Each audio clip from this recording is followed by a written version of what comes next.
Basta maligaya kang magluto, yung talagang hobby mo yan eh. Hobby ko magluto eh. Kahit masakit na ang tuhod ko, tira, luto. Diyan kami nabubuhay eh. Tatamad-tamad ka. Walang mangyayari. Gutom ka. Yan ang ikamamatay ko kaluluto. May gayuma kasi yung tinda ko eh. Tsaka hindi, smiling kami sa customer. Mabait kami sa customer. Kasi kung magsusungit-sungit ka sa customer, wala nang babalik sa'yo. Okay naman yung lasa ng tinda namin kasi kung hindi okay yan, wala nang bibili sa amin. Halos hinahanap nga kami sa araw-araw eh. Nung bumalik nga kami sa pagtitinda eh, sabi nga nila, ate grabe ka, ginutom mo kami, pinapunta mo kami sa mga mamahal na ulam. Eh ikaw lang ang pangmasa rito, ikaw lang ang murang ulam. Dito mura na, pan 2 person pa yung pagkain mo. Yung isang order mong ulam, 2 na kami ng asawa ko eh. Ba't may libre ka pan sabaw? Kaya pag wala ka noon, nag-taste kami ng 2 buwan. Halos hindi namin nababudget yung pera namin. Yung 60 mo, talagang solve na kami. May sabaw pa.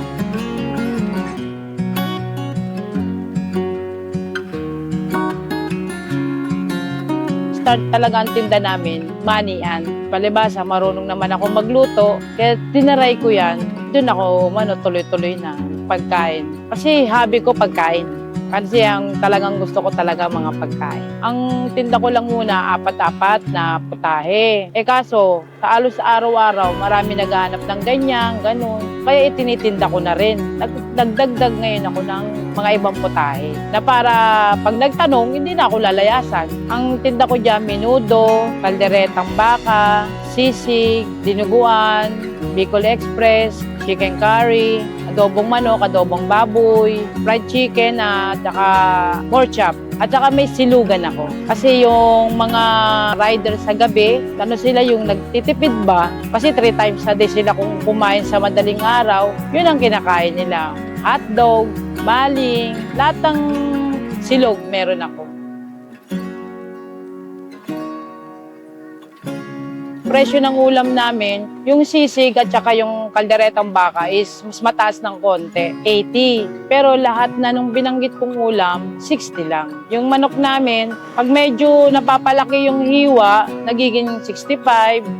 Yung pork chop namin, ganun din. Pag medyo napapalaki rin yung hiwa, ganun din, 60-65. Meron kaming fried rice kasi may tapsilugan ako para kapartner yun. Pankalahatan, 15 pesos lang yun. Yung fried rice namin, nilalagyan ko yun ng hotdog at saka yung skinless, yung ginayat-gayat yun. Kasi para malasa. Araw-araw naman yan ubos eh. Patiran man kami, kakaunti na lang. Hindi talaga patiran man kami sa umaga, habang nagluluto kami, yung mga construction, yung mga naglalakad, nag-aamusal, nauubos na. Kaya pagtungtong ng hapon, bago yun lahat. Okay lang kahit konting kita kasi sa dami naman niya, bumabawi kami sa rice. Kasi nakaka 15 kilos kami sa fried. Ganon din naman sa plain. Tama na yung konti kasi para yung mga wala namang pera, nag-aano pa nga ako, nagtatoppings pa nga ako ng mga sauce eh. Kaya dinadagdagan ko mga sauce ko. Kasi yung mga bata dyan na, Mami, wala akong pera, 15 lang. Gagawin ko, tatoppings ko yan. O, di kawawa naman yung mga bata. Yung mga namamalimos naman, di ko na pinababayaran. Hindi ako nagbibigay ng pera. Nagbibigay ako pagkain. Pagkain ang binibigay ko, alam kong mabubusog ka.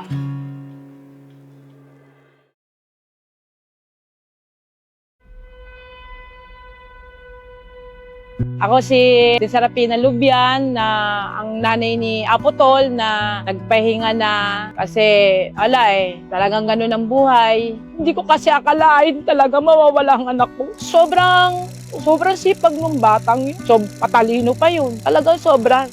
Siya ang katambal ko sa hanap buhay. Simula't simula pa, nagtinda ako ng mani, hanggang sa nagtinda ako ng ulam. Siya ang katuwang ko, kaya nga hindi nakatapos ng pag-aaral eh. Kasi ayaw niya akong pabayaan. Makamama kasi lahat ng anak ko. Super mama, ayaw magsihiwalay sa akin ng mga anak ko. Di ba, sabi ng mga anak ko, huwag ka nang kumuha mama ng katulong, kami na lang ang pasahuran mo. Kasi gano'n din naman mama eh. Pagpapasahod ko sa iba, di kami na lang, at least nakikita ka pa namin. Naaalalayan ka namin kung ano pang mangyari sa'yo. Kaya halos lahat ng anak ko, katulong ko, apo ko, pinapasahuran ko naman sila eh. Para maging masipag sila.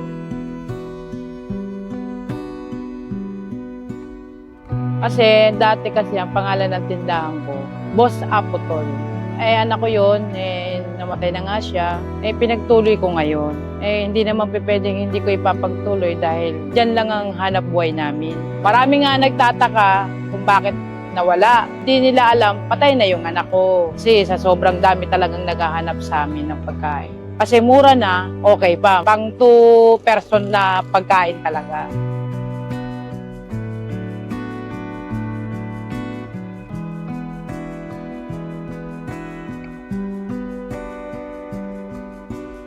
Dito lang kami sa may kalsada na nagtitinda, nagtsatsaga kami. Ito na yung kinalakihan ng kinatandaan ko na. Pero mo, 20 anyos pa lang ako nagtitinda. Ngayon, magsi-60 na ako kapag titinda. Nagkaapo na ako, nagkaanak na ako, lahat. Meron na nga ako apo sa tuhod Mahirap kasi kung mayroong cleaning, talagang tanggal kami. Sumusunod lang naman kami sa patakaran para makapagtinda kami. Kasi diyan kami nabubuhay. At saka kailangan parati kaming malinis. Kasi pag hindi ka susunod, diyan kami nabubuhay, di wala kaming tinda. Hahanapin na kami. Diyan ko lahat binuhay ang mga anak ko. Ang mga apo ko, lahat, pambayad namin ng ganyan, pambayad ng kuryente, tubig, ilaw, yan. Lahat-lahat dyan. Lahat-lahat dyan namin kinukuha. Tulong-tulong ang pamilya ko. Ang mga katulong ko dyan is puro mga anak ko rin. Tulong-tulong kami ng mga anak ko. Ang mamaya, ang kapalitan ko, yung anak ko bunso. Araw-araw, 2 kami ng anak ko ang nagluluto niya. Tulungan kami sa pagluluto. Hindi nagbabago naman yung luto namin, ganun pa rin. Kasi sa halos araw-araw na yun ang niluluto namin. Hindi na kami nag-iiba ng lulutuin. Same na lang ang pagluluto namin.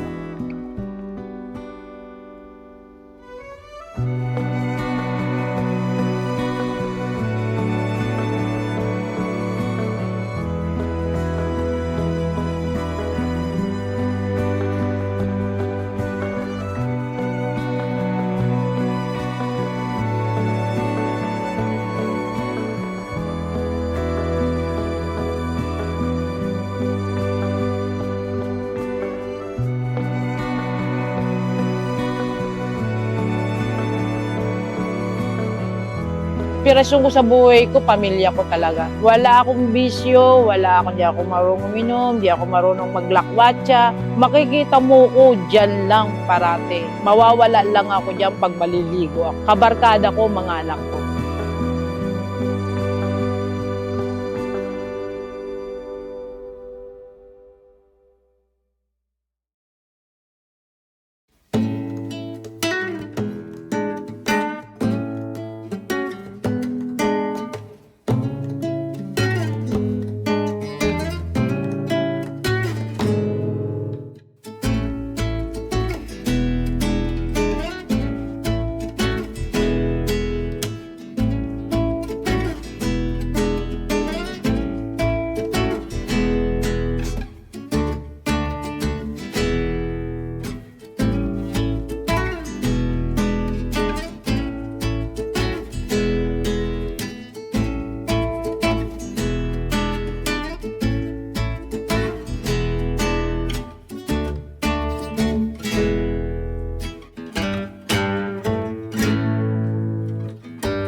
Punta na kayo dito kung gusto nyo ng mura, masarap pa, at 2 person ang makakain yung ulam sa amin. Kahit na 2 kayong mag-asawa, kayang-kaya. Dito uli kami matatagpuan sa Paco Pass, Mercury, Pedro Hill. Na dating pesto pa rin yung mga nakakaalam dyan, yung mga malalayong lugar na mga nakakotse pa nung dati pag nandito yung anak ko na dinadayo nyo, bumalik kami. Yun nga lang, wala na yung anak ko, sorry, wala na siya. Iniwan nga ako daya-daya. Ngayon, dati kaming 24 hours, ngayon hindi na. 3 to 3, ganyan. 3 to 3. Sa mga customer namin, salamat.